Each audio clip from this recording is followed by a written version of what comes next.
So you saw Platinum Man's anime trailer and thought, hey, there's going to be an anime with magic and angels this season. But then you realized that anime was an adaptation of a manga from the creators of Death Note. Platinum Man's anime may be even better than Death Note. Or maybe not. If I haven't caught your attention yet, then why? What's wrong with you? October 8th is the day on which the first episode of Platinum Man will be released, and today I'm going to tell you everything you need to know about this anime. Is it worth the hype? Because if hype could be measured, then I have tons of it. Assuming Studio Signal MD is not going the Cloverworks route and changing the original story, please just don't! Platinum Man tells us the story of a boy called Mirai who's in the dumps. Mirai used to be very happy when he was a kid, but those cheerful days became a bittersweet memory when his parents died in a car crash. Mirai's uncles took him in only to abuse him and turn him into their slave. The only thing Mirai had left were the memories of his parents, who always told him to be a good person and, most importantly, be happy. But thanks to his uncles, Mirai was left completely broken and wasn't able to be happy ever again. After graduating from middle school, or whatever that's called in Japanese because their educational system is just different, Mirai decided to kill himself to stop suffering. As we can see in the first trailer for the anime, the boy jumps from the top of a building but never touches the ground. An angel called Nase saves him, telling him she's come to Earth to make him happy. What a weird isekai! Nase tells Mirai he's one of the candidates to become God. As we can see in the second trailer, in Platinum Man's world there's an almighty creature called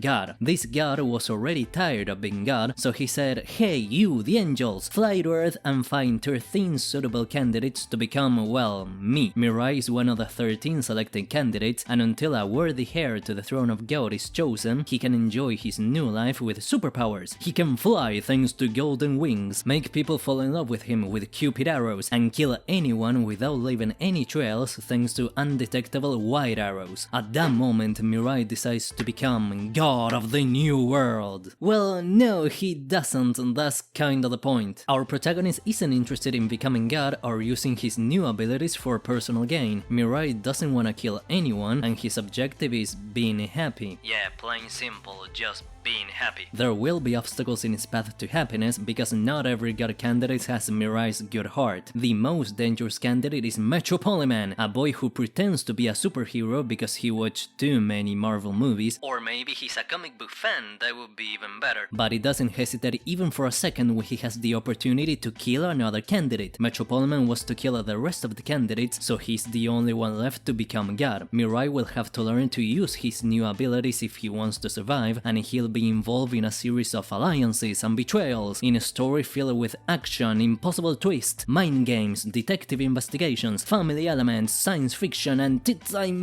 romance. All of that in just one story, in case Studio Signal MD does things right. We already know how many episodes Platinum Man will have, 24. If you haven't read the manga, you may think this is just gonna be one season that tells the whole story, because there's no first season anywhere to be seen, neither on the poster nor in the title. Anime studios rarely include first season in new anime series, partly because they don't want to scare new audiences, and partly because there's no reason to announce a first season if the next one hasn't been confirmed yet. Yeah, I'm looking at you, Bottom. A recent exponent of these deceiving titles is To Your Eternity, a 20-episode anime that was promoted only as Fumetsu no Anatae. The second season was announced only when the last episode aired, even though it was obvious the anime wouldn't tell the whole story because the manga is still being published. So there is no way the anime adapts the whole manga in 24 episodes. Not really, except they go the Cloverworks route. Platinum Man's manga has 14 volumes, around 200 pages each. That's the Japanese standard. If you need a comparison point, Shingeki no Kyojin's first season was 24 episodes long and adapted the first 8 volumes of the manga, but maybe Wit Studios stretched the original material as much as they could, just as Pierrot does.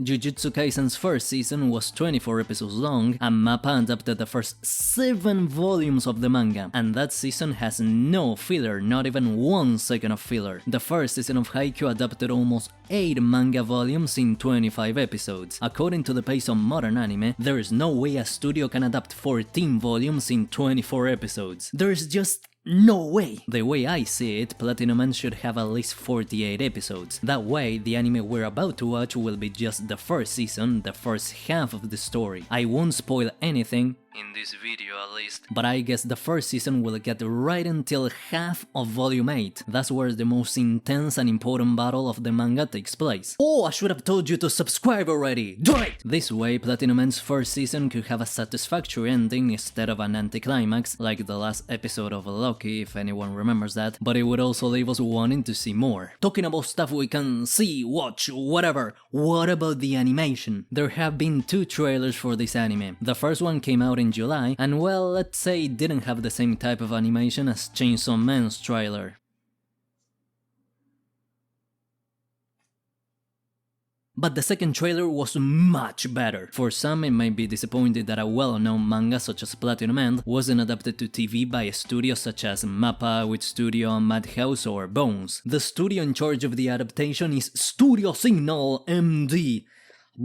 Yeah, I had the same reaction. I wouldn't be surprised if this is the first time you hear about the studio because it's fairly new and it doesn't have a huge background. Their more recognized works are Fully Coolly Progressive and Yuna, neither of the two precisely insane, and they don't have any anime which is amazing visually. Except for one. In spring 2021, Signal MD released Mars Red, an adaptation of a Japanese theatrical play that starred vampires in the 1920s. Sadly, no one watched this anime because it didn't have fan service, a prior fanbase, so it was crushed by Tokyo Revengers, Fumetsu or Nagatoro, but its lack of popularity wasn't reflected in the animation department. We're talking about one of the candidates for best animation and direction, not only for the spring season. Mars Red animation is super fluid, the characters' expressions are very well recreated, the directing is extremely good, and it's a shame Platinum End and Mars Red don't share stuff, but don't click away! This already tells us Signal MD, even though it's a new studio, is not cheap and the people working there don't make anime just because. Moreover, Mars Red's trailer doesn't make any justice to the final product. Taking a look at the people in charge of Platinum End, I think we can rest easy. The anime has 2 directors. The first is Hideya Takahashi, who directed Pandora Heart, JoJo's Part 5, and Keijo. Yeah, they don't have anything to do with each other, but we know Hideya has a fixation with plot. He directed Tri-Gex, so that shot of Nase's plot makes complete sense now. Who caught my attention was the second director, Kise Kazuchika. Maybe the name doesn't ring any bells, but you'll be glad to know this man worked in Kuroko no Basket, Ghost in the Shell, Haikyuu, Made in Abyss, and Evangelion. Indeed, the trailers for Platinum End are not mesmerizing to look at. The designs, the backgrounds, and any scene with movement in it don't look amazing, and even though the animation is not bad, it's just average, and there's not even one shot that I would consider amazing. Luckily, none of the best panels of the manga were shown in the trailer, so we can still hope for this season to look great. Before you leave it in the comments, yeah, Metropolitan's suit is CG in some shots, but it looks passable, and if they combine CG with 2D animation, I don't think anyone's going to send death threats to the animators. Definitely not the animation you would expect for best anime of 2021, but there's one thing the trailers got right. The opening by Bandmate is awesome, but there's something else. It doesn't look like a toned-down adaptation. Platinum End's premise is deceiving because it looks like an action story with superpowers or a battle royale when actually it's very dark. Platinum End takes the moral dilemma of Death Note and mixes it up with political and philosophical repercussions that Kira's story didn't get to deal with. I hope this isn't removed from the anime, but what I feared was that Signal MD's adaptation turned a blind eye every time something harsh happened. Everyone is worried about Chainsaw Man's vomit scene and whether MAPPA would omit scenes from the manga or not, but even though Platinum End is not as extreme or violent as Sadamoto's manga, it also includes lots of scenes that don't seem to belong in a shonen manga. There's theology, suicide, politics, and scenes which are just macabre. There are killings, slaughters, French kisses, and lots of plot.